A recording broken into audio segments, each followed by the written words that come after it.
Pobreza estructural y nuevos pobres. La posmodernidad y el fracaso de los ilustrados. Sociedad, parte 2.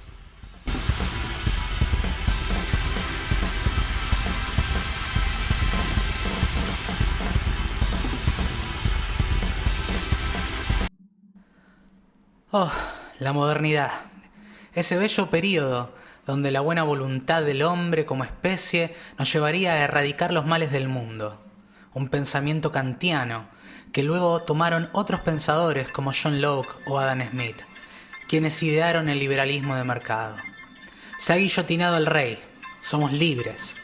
Tras 2 guerras mundiales, 2 bombas atómicas, genocidios raciales, masacres y represiones constantes y contemporáneas como el asesinato de estudiantes en México, la persecución a líderes sociales y sindicales en Colombia, la hipocresía del primer mundo que esconde a sus indigentes bajo la alfombra mientras envía militares para apoyar a Estados Unidos a controlar los precios del petróleo, entre otros factores geopolíticos. Oh, la modernidad. Un periodo lleno de falsedades que, te guste o no, nos trajo al dolor del desengaño. Afrontemos esta infidelidad consentida por nosotros mismos como especie. Llegamos a la posmodernidad, la crisis ciberpunk en la que nos estamos ahogando. Y sí, hoy vamos a profundizar un poco más acerca de la pobreza.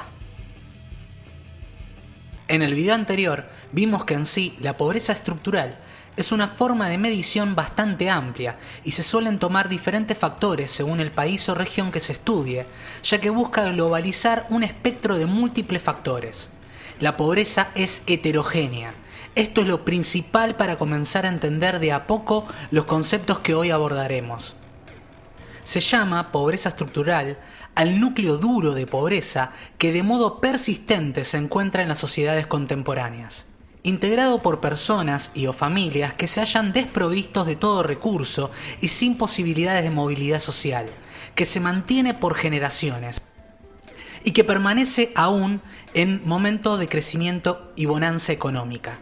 Es decir, que los crecimientos económicos de sus países no llegan a derramar la riqueza en estos sectores tal como la idea liberal nos lo plantea, como efecto rebote del crecimiento del PBI, Producto Bruto Interno, de un país. Hablamos de nuevos pobres para referirnos al empobrecimiento sobreviniente de personas y o familias que no estaban en situación de pobreza. Los nuevos pobres constituyen un estado híbrido. Están próximos a los sectores medios en variables ligadas a aspectos económicos culturales que actúan en el largo plazo, como el nivel educativo, pero se asemejan a los pobres estructurales, personas que siempre fueron pobres, en el nivel de sus ingresos, en el subempleo y la ausencia de cobertura social, es decir, en variables de corto plazo. Como ejemplo de estos sectores, podemos citar a personas con emprendimientos propios, como kioscos, almacenes o pequeñas pymes, que por producto de ciertas crisis económicas, como por ejemplo en el caso de Argentina en el año 2001, o en ciertos momentos de ajuste y recesión, y sobre todo de altos niveles de desempleo, se ven directamente afectados al ver sus ingresos caer de forma abrupta o desaparecer en su totalidad. Ahora que tenemos claros estos conceptos, volvamos un poco más en el tiempo, para entender mejor la coyuntura que sirvió de caldo de cultivo para comprender cómo llegamos a un 2022 donde el 1% de la población mundial acumula el 82% de la riqueza global. Las independencias americanas, la Revolución Francesa y las revoluciones liberales de 1820, 1830 y 1848 son las manifestaciones políticas emblemáticas de la modernidad política de Occidente. Pero, además de su trascendencia política, estos acontecimientos históricos forman parte de una verdadera revolución cultural que desde el siglo XVI al siglo XVIII imprimió una nueva dirección del pensamiento en Occidente. Por su radicalismo y vigor, las transformaciones que alumbraron la civilización moderna aseguraron su impronta y supervivencia más allá de la coyuntura histórica en la que vieron la luz. A más de 4 siglos del inicio de estas transformaciones, la modernidad continúa tiñendo fuertemente nuestra cosmovisión dominante actual. Buena parte del desarrollo científico y tecnológico vertiginoso de nuestros días, la centralidad del individuo en nuestra cultura, las reformas aperturistas en materia política y económica, el culto a la libertad en su sentido más alto pero hipócrita, la búsqueda de la tolerancia social, excepto cuando ésta afecte nuestros arraigados preceptos culturales, ya sean raciales o morales, sobre los deseos y decisiones sexuales o físicas de nuestros semejantes, y la tolerancia religiosa, siempre y cuando las grandes multinacionales no deban lidiar con el respeto y dignidad del prójimo, y el progresivo avance de la democracia, que ya no solo no es el Leviatán de Hobbes, sino un gigante con pies de barro, que solo sirve en su mayoría para dictar leyes en marcos internacionales en favor de los poderes concentrados del mercado. Como ya hemos mencionado en anteriores videos, el ejemplo de las rondas de negociaciones de la OMC, Organización Mundial de Comercio, sobre el comercio electrónico y el tráfico de datos, llamado coloquialmente como Big Data.